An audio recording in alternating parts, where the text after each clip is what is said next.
Honorable Ridhiwani Kikwete, Member of Parliament and Minister of State, Prime Minister's Office, responsible for labor, youth, employment, and persons with disability.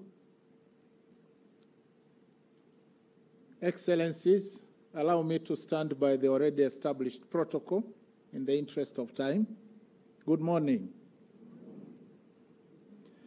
On behalf of Her Excellency, Dr. Samia Suluhu Hassan, President of the United Republic of Tanzania, I wish to extend to all delegates a proudly Tanzanian welcome. Karibuni sana. And please feel at home. I am informed that this noble conference, which Tanzania is privileged to host, focuses on the catalytic role of social security funds for building economic and social infrastructure in our continent. I commend the organizers of this conference for the efforts that went into preparing and hosting this conference, but more so for choosing this very important theme at this critical juncture when the global landscape for financing development has become increasingly tight due to geopolitical conflicts, a series of global shocks, slowdown in global growth, and a narrow fiscal space in most African countries. As you all know, infrastructure development is at the heart of our continent's Agenda 2063, the Africa we want.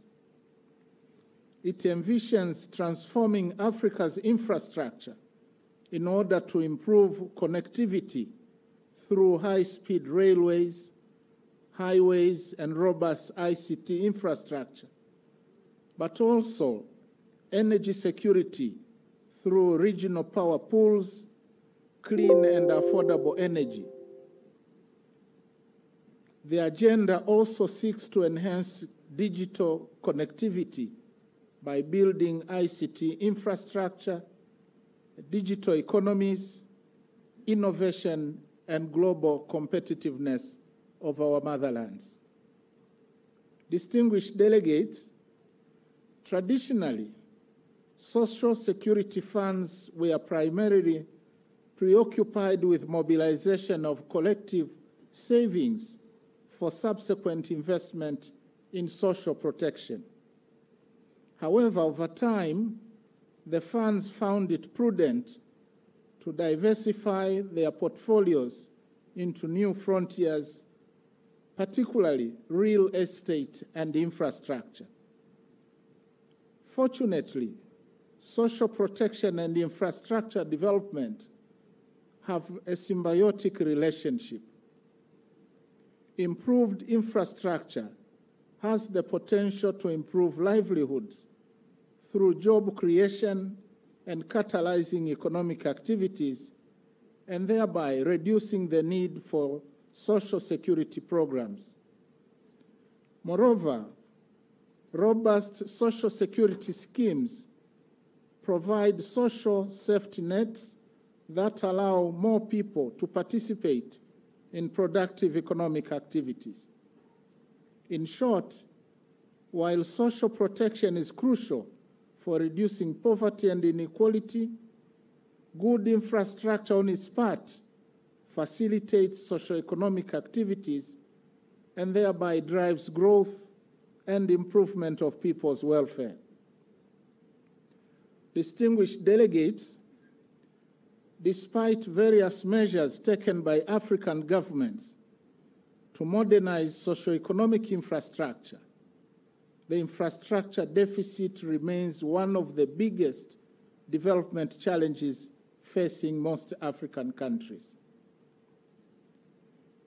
Currently, Africa's infrastructure needs, according to the African Development Bank, they are estimated at between $130 to $170 billion annually. And these are holding back the continent's growth, limiting access to essential services, and affecting the continent's global competitiveness. The infrastructure funding gap is estimated at between $68 to $108 billion annually. And in that regard, given the tightening of the global investment financing, many development analysts are in agreement that social security funds are well placed to act more and more as a catalyst to accelerate infrastructure development in Africa by closing the financing gap. And to this effect, I really look forward to Africa's social protection policymakers participating in this conference to come up with practical ideas and solutions on how social security funds can play this role better and sustainably. I'm therefore delighted and indeed welcome ASA's resolve to set up an infrastructure investment fund. Distinguished delegates, in the case of Tanzania, social security funds have been instrumental in supplementing the government's efforts over the years in building socio-economic infrastructure. For example, social security funds have participated in financing a number of projects, including residential and commercial housing estates. Those that are familiar with the country, they know very well about the Garden Avenue Tower, Sam Nujoma Commercial Complex in Dar es Salaam, Dege Eco Village, Dungu Farm, and so on. But not only that, social security funds have also financed industries in the areas of leather, sugar, cotton, and tea. Furthermore, social security funds have invested in transport infrastructure, including the landmark Mwalimu Nyerere toll bridge across the Kigamboni Creek in Dar es Salaam. But we need more of such projects throughout Africa. However, I must hasten to add that investments in the development of socio-economic infrastructure by social security funds has been marred by a number of risks and challenges, and I want to highlight just a few. One relates to the fact that diversification of the investment portfolio of social security funds into infrastructure development may compromise the primary objective of these funds to provide social protection and social safety nets to the most vulnerable, especially for retirees, the sick, and people with disability. And therefore, in my view, I think social security funds need to ensure that contributions by members that are set aside as safeguard against economic and social shocks remain adequate to cater for the primary objective upon which these funds were established. The second is the challenge of ensuring that the infrastructure projects that social security funds invest in are economically and financially viable. Infrastructure projects that are not viable are likely to erode the ability of social security funds to meet their obligations promptly. If robust feasibility studies of such infrastructure projects are not done a priori, it could result in longer payback periods to the beneficiaries or even complete failure to pay them back. Hence, care should be taken to avoid poorly planned and excessively costly projects or overly complex projects that are difficult to manage and those that do not address the needs of the beneficiaries of the social security schemes. Third, some estimates indicate that the informal sector in Africa accounts for between 40 to 60% of our economies, and that infrastructure development is quite wanting in the rural sector. I therefore wish to encourage experts attending this conference to come up with strategies on how best social security funds can contribute to augment ongoing efforts to scale up financing of investments in rural socioeconomic infrastructure. And I think this could help increase productivity and quality of life in rural and peri-urban areas, to increase job opportunities and reduce rural-urban migration in African countries. And fourthly, the challenge that I see relates to ensuring sound governance of social security funds, as well as tackling administrative complexities promptly. And my call on this regard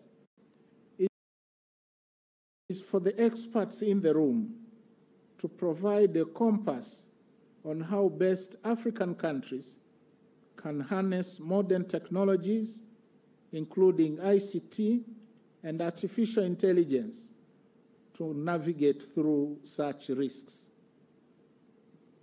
Distinguished delegates, ladies and gentlemen, before I leave this podium, I wish to follow the footsteps of the Maasai traditional dancers who performed here before us a few minutes ago. I want to encourage all participants to make use of your time during and after this conference to experience the beauty of Arusha and surrounding areas.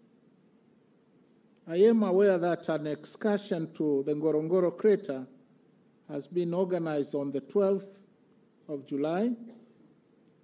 I would encourage each one of you to make time for this trip to witness one of the wonders of the world.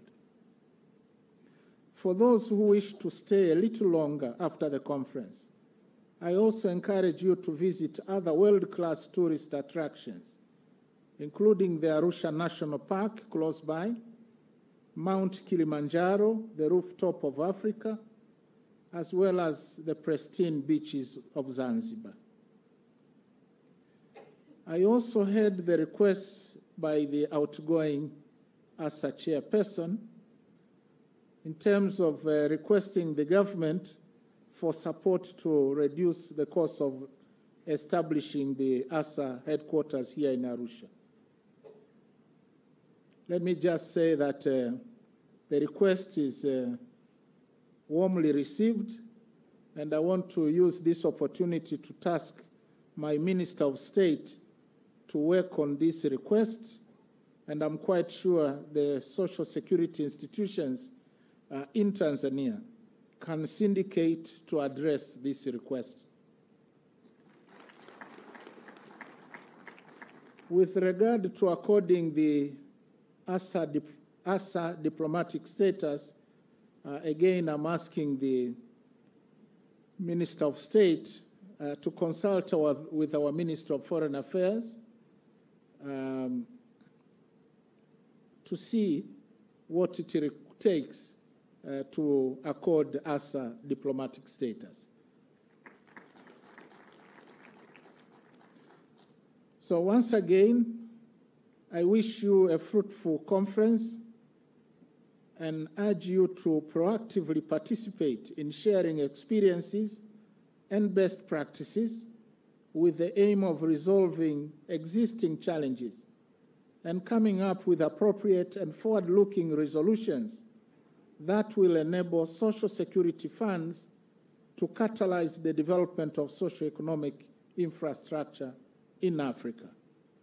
And with these remarks, it is my singular honor and pleasure to declare on behalf of Her Excellency, Dr. Samia Suluhu Hassan, President of the United Republic of Tanzania, that the 14th African Social Security Policymakers Conference is officially opened. Asanteni sana. Thank you very much.